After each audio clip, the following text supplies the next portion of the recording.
If you invest in people in deep and meaningful ways, they are highly valuable to you in the future, very fungible and flexible to meet the needs of the organization. So it's honestly not the most innovative thing that's come around in the past few years that makes me excited and see the DoD as a model. It is its intentional talent development efforts year after year after year after year that raises up in a high turnover workforce the skills that are needed, not just to operationalize or to operate at a positive format, but to be the best in the world. Hello and welcome to the Making Better podcast, where we talk about making individuals, teams, and organizations better. My name is Matt Jertson, the founder of Better Everyday Studios, and today we have the pleasure of talking with Matthew Daniel. Now, I've been following Matthew for quite a while on LinkedIn and various podcast appearances, and I'm really excited to talk to him today because he has had an incredibly varied career. He started out in consulting and worked internally at some major companies. He started his own consulting company, and now he is the senior principal of talent strategy at Guild. So he's gotten to work with everything from Fortune 500 companies to extremely small startups. And now he's actually also doing some work for the DoD, which is, after all, one of the largest organizations on the planet. That's what we spent a good deal of time talking about today. So I think we really get a lot out of the discussion. I'm sure you will too. So let's dive in talking to Matthew Daniel. Matthew, welcome to the Making Better podcast. How are you doing today? I'm doing great. Thank you so much for the opportunity to be on. Oh, absolutely. I mean, I can't tell you how excited I am to have you on, that we finally connected. I think I'd been seeing you. I had been the lurker on LinkedIn, watching you on other podcasts and your postings for so long, and then we finally got connected. So I'm really glad to have you on today. I did kind of a brief intro of you going into it, but you've had such a varied career. You've seen so many things. I'd love if you could give the audience just kind of a quick rundown of the experiences that you've had, and or maybe even just like if there is a particular experience that stands out to you. I'd love to hear it. Yeah, I mean, I'll just give this quick synopsis of 7 or 8 years growing up in the learning and talent space with GP Strategies, which gave me the chance to go all over. I mean, Homeland Security, DoD, GlaxoSmithKline, big industry, smaller companies that I got to work with, growing up in the field of talent development, from learning ops through facilitation, instructional design. All of that's been fun. A couple of years in-house at Capital One, which was, I love consulting, but to have to live with your own recommendations, which was part of the reason that I went into Capital One. And then the past 3.5 years at Guild have been so formational. I guess it feels like a cherry on top. I haven't had enough of a career to feel like it's a pinnacle, and yet I still feel like it feels the pinnacle. I'll say a couple, when you think about impactful experiences, I'll do a fast forward version, which is, as I was exiting GP Strategies, GP Strategies is kind of an engine behind so much of the learning and development world that folks don't know. If you're stateside, GP has had a phenomenal impact. And so as I was leaving, I was writing my exit email, and it dawned on me of if you, in your normal day, and this goes to the field of talent development, all the places that we touch and work and have an impact. And so as I was reflecting on my time there, I was writing, and I just said, when you turned on your light switch this morning, the power came on because of a power plant that GP Strategies brought online. And when you sleep in your bed tonight peacefully, it will be under the blanket of DoD contracts that GP Strategies has done a lot of training on. You take medicine, your pharma, when you put your shoes on with Nike shoes, if you through the course of your day, there's so many pieces, and I just saw the impact. And so that was a really formational moment for me. That's incredible. Moment at Capital One was this moment of the CEO Rich Fairbank coming and saying, look, we've got to go through a digital transformation. And everybody kind of said, I'm not sure what that means. And I don't know, I want to be in the middle of it. And I think that moment where I raised my hand, I went to our CLO at the time and said, I think we should define what digital literacy means, digital fluency means, and we should drive that in the enterprise. And she kind of said, no thanks. That seems really political and nobody here knows what it means. Like, let's not step off in the middle of it. And I thought that was a moment that we could drive meaning and change the Mm-hmm. business. And I was just young enough to be so energized by the chaos that was going to create that I decided to lean into it. That was a really impactful experience. I think most of all, like if I bottom line it, is the most impactful part of this entire journey has been my time at Guild. And I think it's because if you had asked 21-year-old Matthew right out of college, like, why do you work in training? At that point in time, I wasn't in learning, I wasn't Sure. talent development. It was Sure. hard. It was training, front of room training. Yeah. And so, why do you work in training? And the thought that I had, we were training first responders on WMD detection. And like what I thought was, as these firefighters earned more credentials, more certifications, it could make a difference in their pay. It was literally something you would get paid more for. And so what I thought to myself is, when we do an excellent job at delivering this learning, people make more money. And when people make more money, they can invest in their kids to go to better schools. Most of us that are parents are thinking, Yes. how do we make the world better for our kids? And so what I thought then is like L&D, this field of learning and talent development, can have a legacy of impacts. It's not even just the person in the room or taking the training, the learning, the person that you're developing talent development for.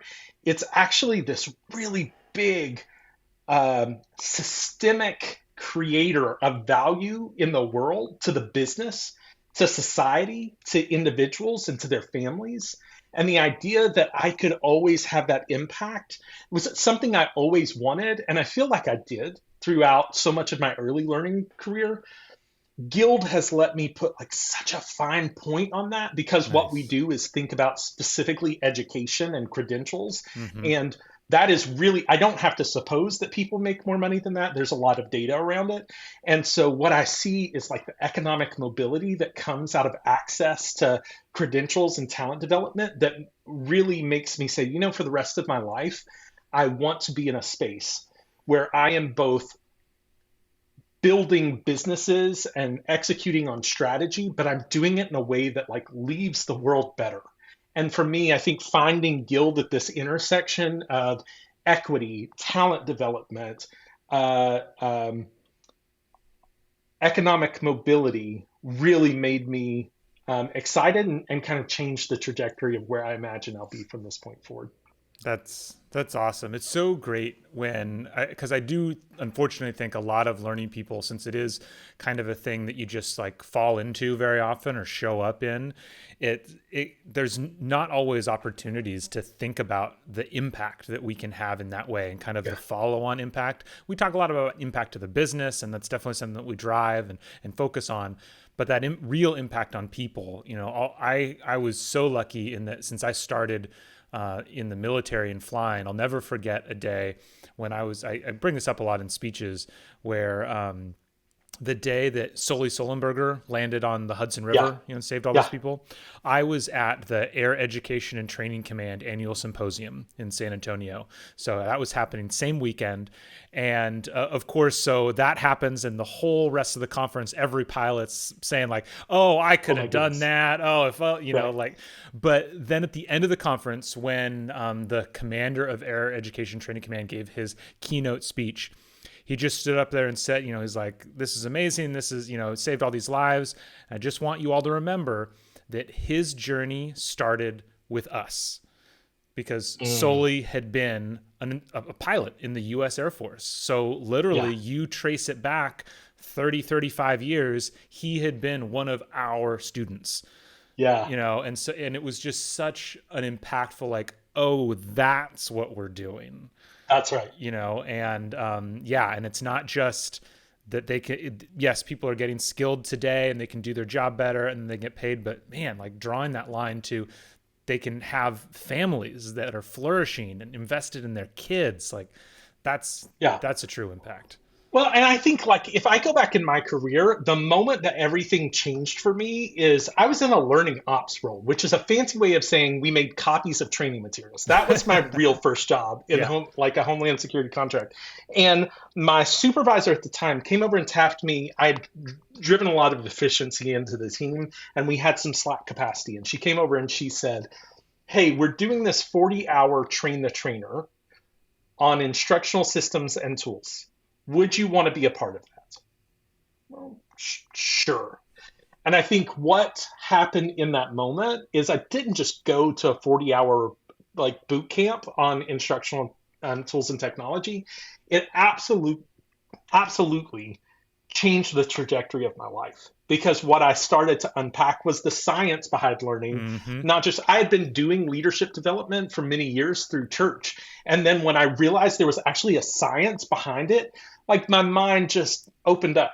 Yeah. There weren't many people in instructional systems, instructional technologies programs at that point in time, especially not in rural Arkansas where I grew up. Yeah. And so that 40-hour boot camp changed everything for me about the entire trajectory of the rest of my career. And I'm so grateful for moments like that that are so unsuspecting and yet are so formational in who you become in time because it just leapfrogs one place to another, to another, to another. And yeah, Yeah. anyway, it's been a fun journey.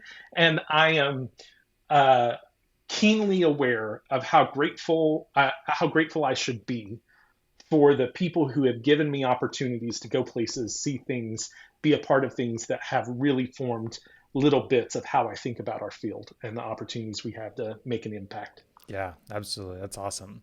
Well, thank you for that. And I know you just you kind of referred to Guild as the cherry on top with your career, but I know for me there's one specific thing that you're working on right now that I am really interested in that I wanted to talk to you about because as I mentioned, I spent my early career in the military. I was an executive officer for a while, and so I spent a lot of time looking at performance reports. I went to promotion boards, gave presentations to folks on how to get promoted and how to advance your career. And now you find yourself doing some work with the DoD, kind of talking about performance management. How did and talent development? How did how did that come about? Yeah. I will say I am still shocked to be there and be a part of it. Like I would love to show up with such confidence and swagger that I always knew that's the kind of opportunity I'd have. But I did not think that. Yeah, so I do. I get to serve on the talent management, diversity, and culture subcommittee of the Defense Business Board. And for those who don't know what that is, it's an advisory group that of outside experts in our field who serve as advisors to the Deputy Secretary of Defense and the Secretary of Defense. And I'm just going to do the caveat now because this is important. I go through my own ethics training as part of participating in the DoD. I am not speaking on behalf of the DoD or the DPB. I'm just Matthew speaking on behalf of Matthew. That journey to become a member of that subcommittee has been just astounding. Essentially, a part of my role at Guild is thought leadership. It's to do deep research on topics and write a lot about those, speak about those. And so when I joined Guild back in 2020, I had already written a couple of things for publications like Chief Learning Officer or Chief Talent Development Officer, TD. And so I had started generating a lot on the field of career mobility, of folks being able to, consume learning and build new skills and then internally transfer to bigger jobs and opportunities. And so I've recorded a number of podcasts and have written a number of things. The DoD, the members of the Defense Business Board had actually started a study on talent management philosophies and specifically on mobility. And they uncovered a couple of my articles. I got an email that purported to be from the Pentagon. Literally, it said, I think it was like from the Office of the Secretary of Defense. Is this spam? I need to check on this. 100%. Like I forwarded on to InfoSec and was like, hey, somebody's spamming me. And they came back and were like, no, that's legit. So anyway, I ended up sitting down with them for an interview as a part of one of their studies. And after that study was over, I got a phone call from the kind of director that leads all of that work and asked if I wanted to join. They were blowing out, adding a number of additional members to that subcommittee and asked if I would join. I promptly responded, did you mean to call Josh Bersin? Like, who else were you trying to call? I don't think you meant to call me. And yet she insisted. And I said, look, if you're going to give me the opportunity, I don't know that I have enough value to add, but look, if you're going to call me, I'm going to take the opportunity. I get to go to the Pentagon once a quarter and sit down with a number of leaders, almost always the Deputy Secretary, sometimes the Secretary of Defense. There are probably about 25 of us across the 3 subcommittees, and we get to hear about the latest and greatest of what's happening in the DoD, and then we are asked to take on studies. We're tasked to take on studies in certain areas that the secretary, or often the deputy secretary, are wanting to go much deeper into. And we set about doing benchmark researching of what's happening in the industry, what's happening inside the DoD. We get to we're governed by a series of pretty incredible laws that exist about sunshine in government, which I think is phenomenal, where we get to ask questions but maintain, the privacy of the people who are responding to us. And we write up these summaries and get to take them around to different members, sometimes of the media, but definitely to members, to employees at the Pentagon, both on the civilian and military side, and provide advice from what we see in the industry. A lot of times they take up those issues that we throw out there. We literally have scorecards where we look at over the past couple studies, how are those things being adopted? What is, what isn't? What did we learn through it? So that's a whole lot of fun and something that I really enjoy doing and learning about. I said it like my second contract right out of college. My that first and second contract, one was Homeland Security, one was DoD. It was on a DoD installation in rural Arkansas where I lived, which was like, it is the major employer in the area. And so starting my career there, I told you a little bit of the story. It wasn't a great start for me. I wasn't a good match for the pace. I wanted to run at a quicker pace than my cohort at the DoD. And so it didn't feel like a good fit then. And now I get to advise at a completely different level. It's a whole lot of fun to get to be a part of. It is an honor as an American citizen to be able to use my experiences and bring that to the DoD, and then frankly, to learn a lot from what's happening in the DoD and bring that back out to private industry. Yeah. And I think, for people who aren't aware, there really are a lot of, the military as a whole, from my experience, I'm still in the reserves. They're very keen on getting outside input right now. It might not always be the easiest. It might not, it might be a little bit tedious to try to work in different programs, but they are definitely trying to bring in that outside information, get new points of view. I'm interested. Yeah. You mentioned, you're kind of tasked to these different studies. What does that mean? Are you conducting surveys or interviews, or are you just doing research and summarizing it? What is that? Yeah, all of the above, actually. Wow. So the study that we're working on now, it's actually published to the website. It is focused on culture of efficiency, culture in the DoD, and culture of innovation in particular. The one we just wrapped up was on talent acquisition, was on recruiting. And so for these, what we tend to do is sometimes we'll do focus groups. This most recent study, we did focus groups with a number of service members and civilians working in the different components. Sometimes we'll do big surveys where we'll send out a set of a couple dozen questions and ask the services to respond. We always do interviews. So we always do one-on-one interviews with a number of folks. And there are a handful of us from the committee who will join the different calls. Even the subcommittees themselves are made up of both those of us who come from like never having served, civilians, and then you have, I'm on a subcommittee with someone like General Larry Spencer, and others who have military experience and private sector experience. And so we'll ask questions. We tend to also, whenever you do have an email coming from the Pentagon, you can reach out to big names. And so we interview CEOs, CHROs, CLOs from the country's biggest employers. And so we get this like leadership and brass of DoD, a frontline employee of DoD, industry leaders, and then usually quite a bit of lit review or kind of desk research on those topics, and really pull together in every one of these studies. What we're asked to do is outline essentially our findings. What do we find, both inside the department, outside the department, and then what are our recommendations and a roadmap of how we think those things need to evolve over coming months and years. That's awesome. So in this capacity, as you've been doing this, and whether these are things that you've been researching or things that you've been seeing other people bring in, what are kind of the biggest surprises? As somebody that's been outside of the military for your entire life, and now you're getting a little bit of a peek behind the curtain, kind of, what surprised you about talent development in the DoD? Yeah.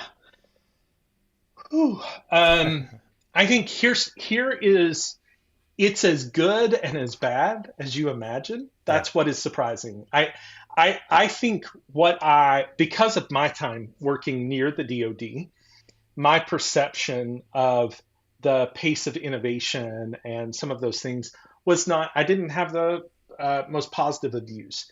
And I think the deeper I get into it, the greater my respect grows for the level of innovation that I see inside the DoD. I think one of the things that is so interesting about the DoD, it is the largest workforce in the world. Yeah. And it is massively complicated. It has the biggest footprint of any workforce in the world. It has the most jobs and occupations of any workforce in the world. There is literally, you want the job, it exists inside the DoD, if you can think of a job. So ultimately, I think what is interesting, for as big and hairy and complicated as that can be, there are also these pockets of innovation that are inspiring and energizing and make you appreciate deeply the work of the men and women, both in uniform and civilians, who work so hard to make sure that we don't go to war again, right? That is ultimately what they're trying to accomplish. And so I think, and that we are ready in case we have to. And so when I think about this workforce, I am just constantly amazed at some of these pockets of ingenuity and innovation that I see happening. On the negative side, I'm surprised at how little that gets around. I think whenever you see so many good things inside the department, the fact that those aren't always connected throughout the department is disappointing, but also not surprising. If you worked in a Fortune 100, you'll find some of those same things happening where you have a lot of innovation, but in a decentralized organization, which the DoD is heavily decentralized. When you think about a decentralized organization, part of the reason you take a decentralized approach is to drive innovation, to make sure you don't have single points of failure. A number of different reasons that you have that, but ultimately that also creates this real innovation. And I love finding that. I also am surprised at moments at how far behind some of it is. So You take the good, you take them bad, you take them all, and there you have. Yeah, that's absolutely true. And it is amazing at just how big it is. I will never forget reading, I forget the name of the book. This has been 15 years since I read this book, but it was a book about kind of like not exactly getting promoted, but just like the various levels of ranks in the military and the kind of structure that the military has. And this was somebody who was working at the Pentagon, who had a very big picture view. They were probably from Air Force Personnel Command or something. And I'll never forget in the book that they were referring to 1-star generals. So these are people who, they've had a career now. They've been in the military for 25 plus years to get to the rank of 1-star general. You hear, if you're outside the military, you think, oh, they're a general. This must be this massively, impactful and important person. And this book referred to 1-star generals as middle managers. Just because of because there is, and it's kind of true in the sense that there's still so much above them, right? There is still so much broader stuff above them, but still they have to be at general level because there's so much below them. It's just such a massive organization that it's hard to comprehend. And as you say, it is extremely decentralized. And I think you're right in that it's easy to forget about it's not only this massive organization, but it's a no fail organization, right? Like, Right.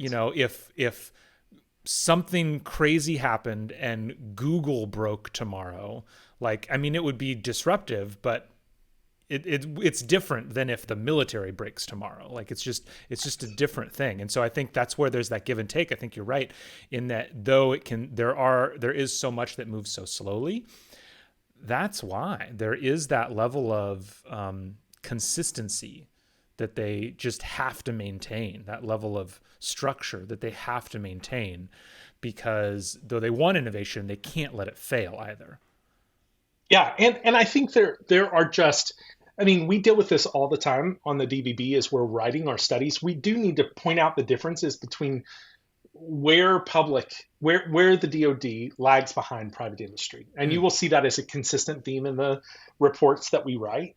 I also think that when we write those things, we heavily debate behind closed doors how far to take that language, because ultimately public industry, like the public sector and private industry, are two different things with two different goals. Mm-hmm. And ultimately, in private business, we have really clear plans that we're going for. They're like their products, their tools, their platforms. There's a 3-year business strategy. Every business has to deal with, VUCA. Like, we've all got to figure out how to deal with outside influences that are kind of come in, things like COVID.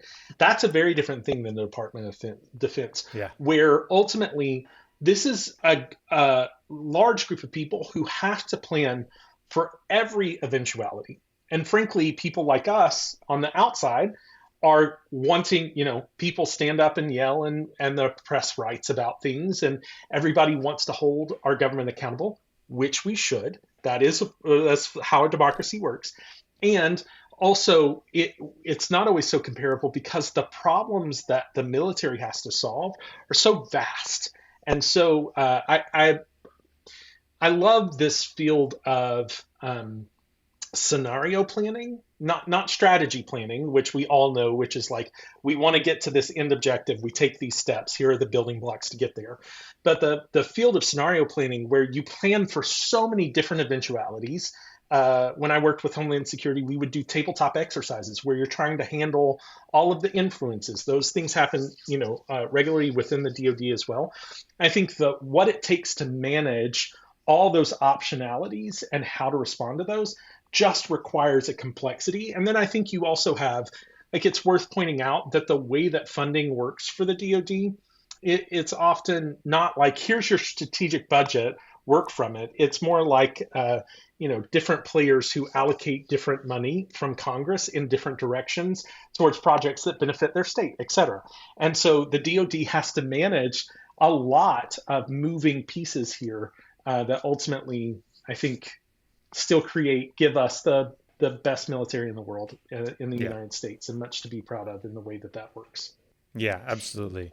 So with all those caveats being said, are there any particular, like, what's the low hanging fruit that you've seen? Like, are there things that you're, gaps that you've seen where the DoD's kind of behind, that they're just like, ooh, this could be an easy one that we could go after? Speaking as somebody who knows a lot of people in the DoD who are looking for improvements.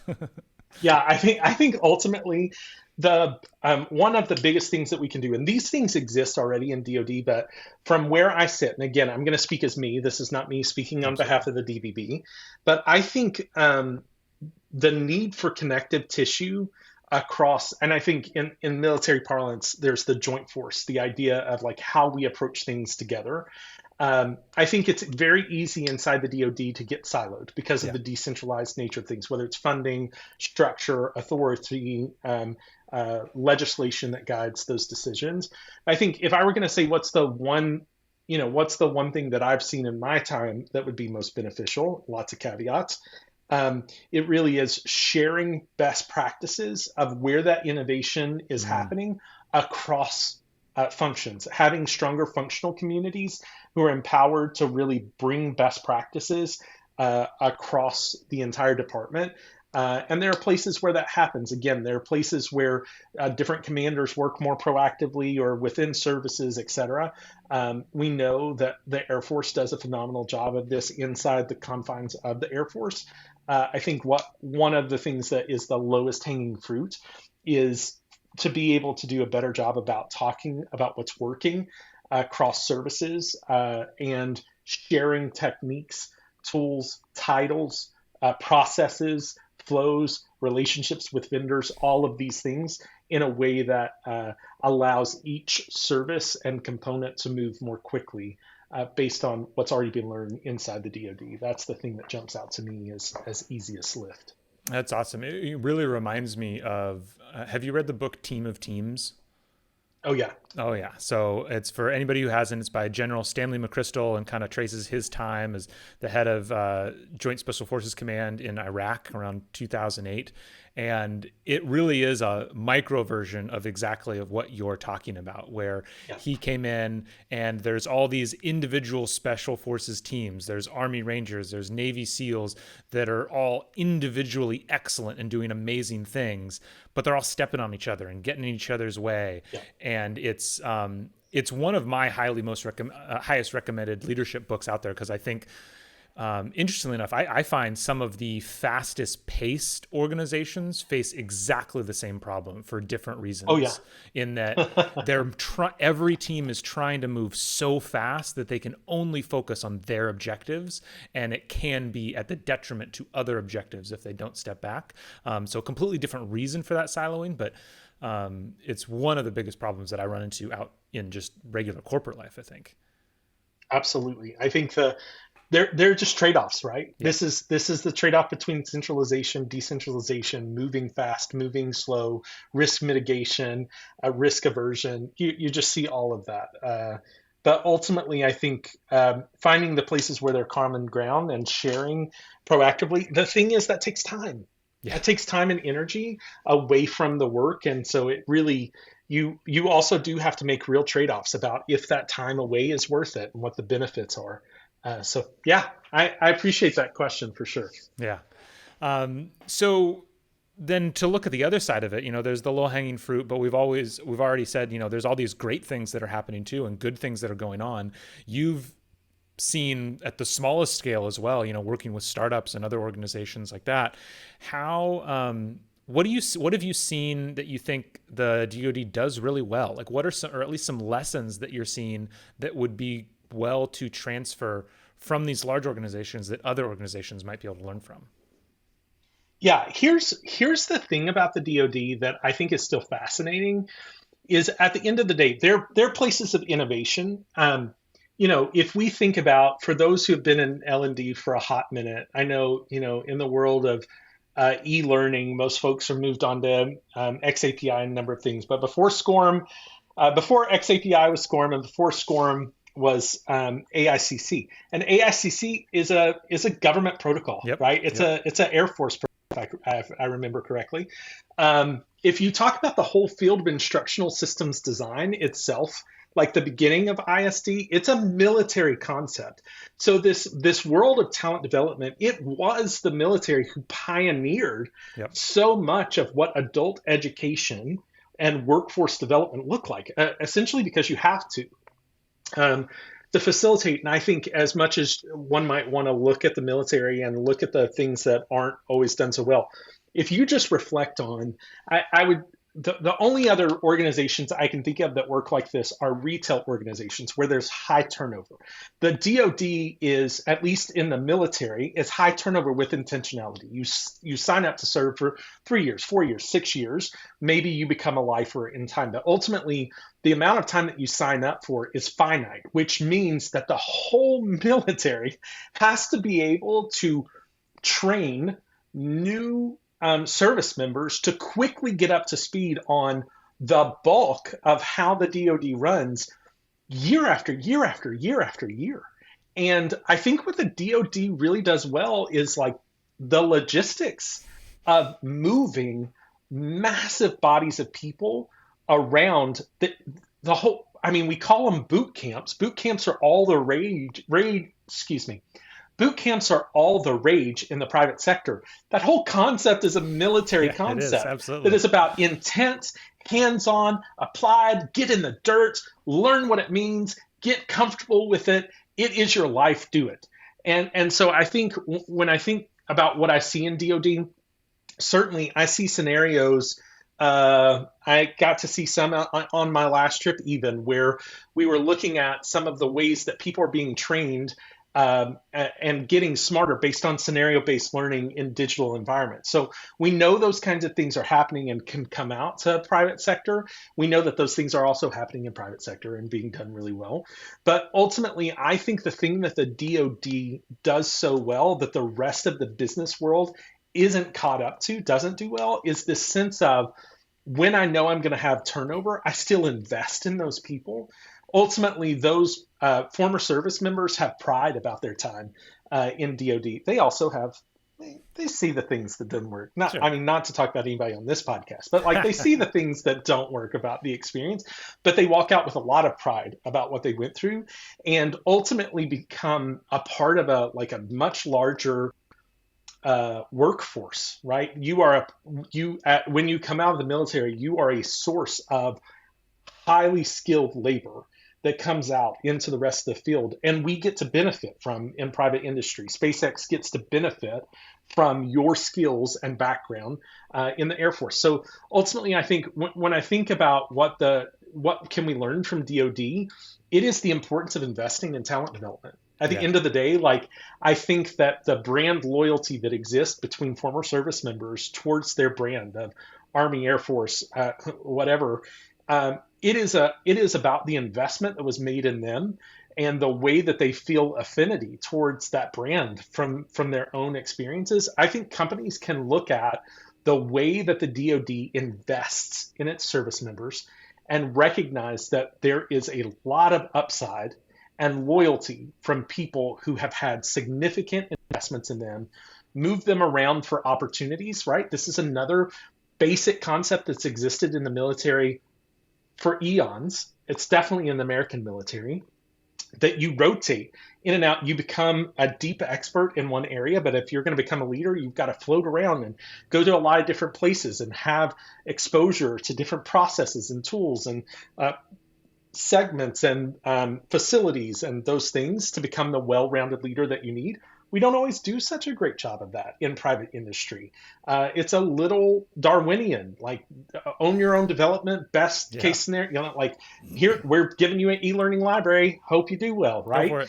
Except for if you're a really extreme hypo, then you get this double investment. I think service members, there's certainly the same sense of hypos that exist in the service sector, but I honestly think there's so much basics where the DoD has been consistent for decades about developing good talent that we need to look at and say, man, we have operationalized ourselves out of some of the most impactful ways we can develop people.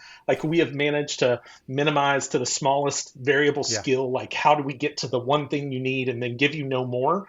And I think when you do that, you can't be surprised that there's not a lot of brand affinity and that the people aren't ready to go anywhere that you need. But if you invest in people in deep and meaningful ways, they are highly valuable to you in the future, very fungible and flexible to meet the needs of the organization. So it's honestly not the most innovative thing that's come around in the past few years that makes me excited and see the DoD as a model. It is its intentional talent development efforts year after year after year after year that raises up in a high turnover workforce the skills that are needed, not just to operationalize or to operate at a positive format, but to be the best in the world, despite that high turnover because of the talent development efforts they put in place. I'm so glad you pointed that out, because it wouldn't have been the first thing to come to my mind, but as soon as you started saying it, I was like, yes, absolutely. And I think, for people who are out there who have only been in the corporate world, the thing I always bring up is, imagine, you're a hiring manager, you're manager of a team, and you have zero say on who shows up for your team. People just, you don't even know when they're going to show up. Somebody just shows up on a Thursday and said, hey, I'm here, let's get to work. If that was your world, you would spend some time investing in really Yeah. structured onboarding programs, training programs, because that's the world of the military, where, like you said, people move around, Yeah. people show up, commanders have next to no say in who is going to Yeah. be in their unit. And so as a result, there's a lot And of your training. life is in their hands, Yes, right? yes. Not, I mean, you invest in them because your life is in their hands. How well you train them, depending on the job, Yeah. how well you train them makes the difference between life and death for you if you are in the field. So, like, uh, don't half-ass it. Is Yeah, what I gotta say. when I was, I'm flying the KC-10, getting refueled. Yeah, I don't even know the person who's on the other end of that boom in front of my plane. I've never met Yeah. them. I'm just assuming that they are competent enough for us to connect our two aircraft going 500 miles per hour at 25,000 feet above the ground, all on faith Oh my of the God. training system. So, yeah, it's true. Wow. Awesome. Well, that's a great way to kind of start to bring this to a close. So, a couple of rapid fire questions for you. I know this one is always a tricky one, but what is one book everyone should read and why? Pat Lencioni's Five Dysfunctions of a Team. And I would say anything by Pat Lencioni, read. Because Yes. he understands leadership. It's short. It's got stories. So why do I recommend it? That reason? I mean, but the list is long. Good to Great, Radical Candor. Like what? I mean, read it all. Crossing the Chasm. Read all the books. All Don't the stop books. reading. All the books. It's funny because I've been going back and forth because I've been listening to a number of people who are saying how you should read less books because you should take more time to really process them and like learn about them. But there's a whole other reason to read books, and you don't have to like take every idea from every book. It's just like it becomes the ether, like that's just around you when you're reading lots of Yeah. these books, and it's just gonna kind of make you better. It's great. Yeah, Yeah, for sure. awesome. That is a great book. Okay, this one might be even. I mean, this one depends a lot on what your background is. But what is the most Right. important skill to be successful in the world today, in the business world today? I feel so like this question is a give me, which is the most important skill to be successful in today's world is to learn. Nice, I love it. Like that's it. Like that's a layup. if you aren't able to learn, the world has changed so much since my Yeah. few years in this workforce, 20 years. Generative AI, like the skills that we're going to need are evolving already. My team's using generative AI. We're writing all the time. We're using generative AI. We're pulling data, y'all. Yep. Like you have to. It's not the generative AI you've got to know as much as it is how to learn quickly, to figure out what you should learn, to find the places you want to go to learn, Yep. and then like learning to learn that's it. Yeah, that's a really good one. I highly recommend that as well. Yeah, and just the idea of practicing, getting used to this kind of stuff because change. I love the phrase. It's like we're at a point where yes, everything is changing faster than it ever has before, and this is the slowest change will be for the rest of your life. Yes, that's it. Right, like it's so crazy. What is you've worked with a lot of organizations? What is the most common mistake you see in organizations regarding talent development? See, I don't think this one's fair. I'm going to flip it. I think Okay, the biggest thing that talent development folks fail to do is to integrate themselves in the business. Like perfect. I think that to say it simply, I do think organizations undervalue the way that talent development organizations can help them roll out change. And I think they undervalue the way that talent development can help them drive new skills into the business quickly. I think they do that because, frankly, learning and talent development, in my experience across a number of different organizations, is they're more concerned with having a seat at the table than how well they steward that seat once they get it. Yes. I think they're, on the whole, a lot of folks in L&D have the luxury of worrying about which learning technology you're using or learning methodology you're using or which philosophy you adhere to or your means of project management. I think all those things are important, and doing those, there was a time I was concerned about those too. I had to get better at my craft, and you have to get better at your craft. Also, if that is where you spend your time and energy and not how you make the business, knowing where the business is and figuring out how you can insert it yourself into it, then of course the business is not going to leverage you the way that it needs to, because ultimately you haven't made yourself indispensable to the business. So like the number one tip I give an L&D person is, where is your business going and how can you make yourself essential to that thing? And then it turns out the business isn't going to make many mistakes about how they leverage talent development, because they're going to invite you to the right places, invite you into the change, make you the center of their future, right? That's it. Perfect. So awesome. I love it. I think that was great. Thank you. Oh man, thank you so much for taking the time to be here today, Matthew. This has been fantastic. If people want to hear more from you, follow you, where can they find you? LinkedIn.com/in/Matthew J. Daniel. Matthew J. Daniel. That's where you can find me. LinkedIn. Perfect. Easy enough. Thank you so much. And we'll make sure it's an easy URL, but we'll still link to it in the show notes. So Matthew Daniel, thank you so much for being here today. I hope you have a great rest of your day. Thank you so much for tuning in today. If you liked the discussion, make sure to hit like and subscribe so you never miss an episode. As a reminder, if your team is struggling keeping up with the training development demands of your organization, we want to help.